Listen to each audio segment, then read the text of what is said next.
ពិធីបិទការប្រកួតកីឡាសមត្ថយមសិក្សាជ្រើសរើសជើងឯកថ្នាក់ខេត្តឆ្នាំសិក្សា2025-2026កំពង់ស្ពឺថ្ងៃទី3ខែកក្កដាឆ្នាំ2026អាយដាមហ៊ុនភក្តីអភិបាលរងនៃគណៈអភិបាលខេត្តតំណាងដល់ខ្ពង់ខ្ពស់អាយដាមបណ្ឌិតអភិបាលនៃគណៈអភិបាលខេត្តកំពង់ស្ពឺបានអញ្ជើញជាអធិបតីភាពក្នុងពិធីបិទការប្រកួតកីឡាសមត្ថយមសិក្សាជ្រើសរើសជើងឯកថ្នាក់ខេត្តប្រចាំឆ្នាំសិក្សា2025-2026ពិធីនេះត្រូវបានរៀបចំឡើងនៅទីលានមន្ទីរអប់រំយុវជននិងកីឡាខេត្តដែលបានការអញ្ជើញចូលរួមពីលោកប្រធានមន្ត្រីអប់រំយុវជននិងកីឡាខេត្តលោកស្រីអនុប្រធានមន្ត្រីតំណាងអង្គភាពជំនាញខេត្តកងកម្លាំងប្រដាប់អាវុធលើកគ្រូអ្នកគ្រូសិស្សានុសិស្សព្រមទាំងក្រុមកីឡាករនីជាច្រើនរូបយោងតាមរបាយការណ៍របស់លោកថនថារិនបានឲ្យដឹងថាព្រឹត្តិការណ៍ប្រកួតកីឡាសមត្ថយមសិក្សាជ្រើសរើសជើងឯកថ្នាក់ខេត្តនេះបានដំណើរការទៅអស់រយៈពេល3ថ្ងៃគឺចាប់ពីថ្ងៃទី1ដល់ថ្ងៃទី3ខែកក្កដាឆ្នាំ2026យ៉ាងរលូន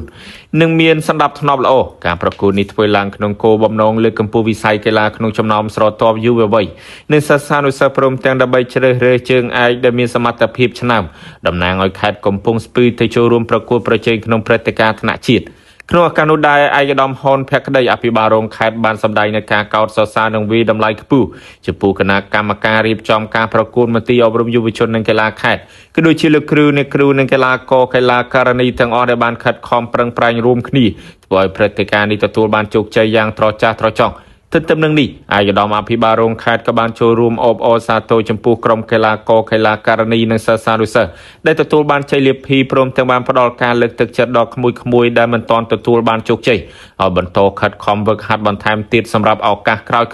ឯកឧត្តមក៏បានសង្កត់ធ្ងន់លើសារៈសំខាន់នៃកីឡាដែលមិនត្រឹមតែនាំមកនៃសុខភាពនិងមិត្តភាពប៉ុណ្ណោះទេប៉ុន្តែថែមទាំងជួយឲ្យយុវជនជៀសឆ្ងាយពីគ្រឿងញៀននិងអំពើអបាយមុខផ្សេងៗនៅក្នុងសង្គម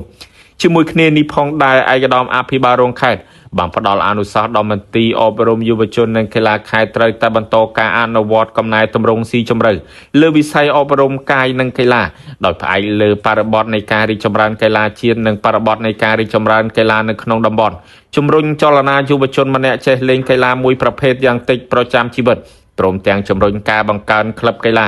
និងពង្រឹងការហ្វឹកហាត់ឲ្យបានជាប់ជាប្រចាំហាត់ពុតរាងកាយបញ្ញាស្មារតីកុមារឲ្យលូតលាស់ល្អរក្សាកម្លាំងមាំមួនចូលចិត្តលេងកីឡាដើម្បីសុខភាពផ្ទាល់ខ្លួននិងរួមចំណែកអភិវឌ្ឍប្រទេសជាតិនិងពង្រឹងការបង្រៀនកម្មវិធីអប់រំកាយនិងកីឡាឲ្យបាន2ម៉ោងក្នុងមួយសប្តាហ៍នៅក្នុងឱកាសនោះគណៈអធិបតីបានប្រគល់ពានរង្វាន់មេដាយនិងរង្វាន់លើកទឹកចិត្តជូនដល់ក្រុមកីឡាករកីឡាករនីដែលឈ្នះក្នុងការប្រកួតតាមវិញ្ញាសានីមួយៗក្នុងពិធីបិទការប្រកួតកីឡាសិស្សមធ្យមសិក្សាជ្រើសរើសជើងឯកថ្នាក់ខេត្តឆ្នាំសិក្សា2025-2026នេះផងដែរ